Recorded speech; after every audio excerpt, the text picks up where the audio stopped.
তুই আবার কেন আসছিস? আমার উঠানে তোর চোখের পানি ফালাই দি বন্যা উপরে ফালাস, ওই টাকশাল তার টাকা পাইছে। মহাজন চাচা, বিপদে না পড়লে এই সকালবেলা আপনার দুয়ারে আসি কোন? বিশ্বাস করেন আমার কাছে একটা পয়সাও নেই। বিশ্বাসী কি তোর পেট ভরবো রে? তুই ভিটা বন্ধক রাখছো, জমি জমা বন্ধক রাখছো, বন্ধক রাখা তার কিছু নাই। এখন কি তুই নিজের বেচে দিবি? চাচা, আমার ছোট ভাই রতন মেলা শিক্ষিত হয়েছে, ওর একটা গতি হইব, একটা চাকরি পাইলে আপনার যা টাকা আছে সব সুদে সুদে দিয়ে দিব। তোর এই একই বলি তো আমি 2 বছর ধরে শুনতাছি। তোর রতন চাকরি পাইব, তোর রতন রাজা হইব, তোর রতন যদি মানুষের মতন মানুষ হইতো, তোর মতন বড় বাইরে বিপদে পালায় ওই শহরের নবাবগিরি করতো না।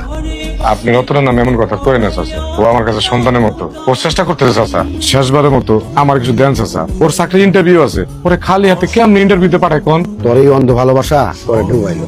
তোরে আমি টাকা দিব, এইবার তুই কি বন্ধক রাখবি? তোর কাছে তো কিছুই নাই। আমগো এই জানটা ছাড়া আর কিচ্ছু নাই। আপনি তো জানেন রতন আমগো শেষ ভরসা। ওরে মানুষ করতে যাই আমগো যা কিছু ছিল সবই শেষ, এখন আর কিছুই নাই। ওর জন্য আমরা কত কষ্ট করছি।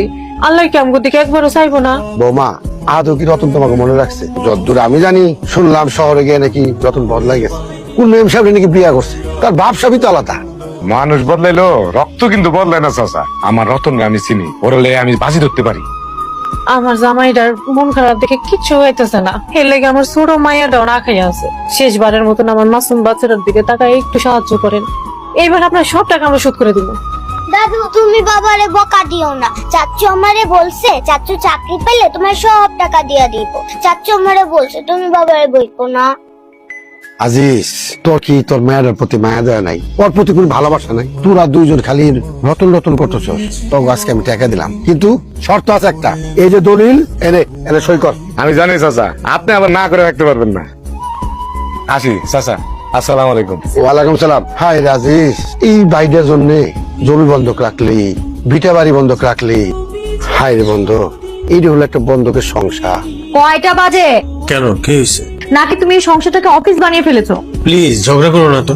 নতুন প্রজেক্টের চাপে এমনি দম ফেলতে পারতেছি না, শরীরটা খুব ক্লান্ত হয়ে আছে আমার। শরীরটা তো তোমার একার ক্লান্ত না? সারাদিন এই ফ্ল্যাটে বন্দি থাকতে কার ভালো লাগে? বিয়ের পর কি আমি এই জীবন চেয়েছিলাম? একটু ধৈর্য ধরো না। ভাইজানের জন্য চাকরিটা পেয়েছি, এখন যদি ঠিকঠাক পারফর্মটা না করি তাহলে তো চাকরি থাকবে না। আবার সেই ভাইজান ভাইজান। এই, তোমার মুখে কি সারাদিন ভাইজান ছাড়া কোনো শব্দ নাই? মানলাম তারা তোমার জীবনটা গুছিয়ে দিয়েছে, তাই বলে কি তাদের নামে তোমার জীবন লিখে দিতে হবে? তারা শুধু কিন্তু তারা না, তারা আমার পরিবার। আর ভাইজান না থাকলে এসি রুমে এখন আমি থাকতে পারতাম না, গ্রামের কাদা মাটিতে পচে মরতে হইতো।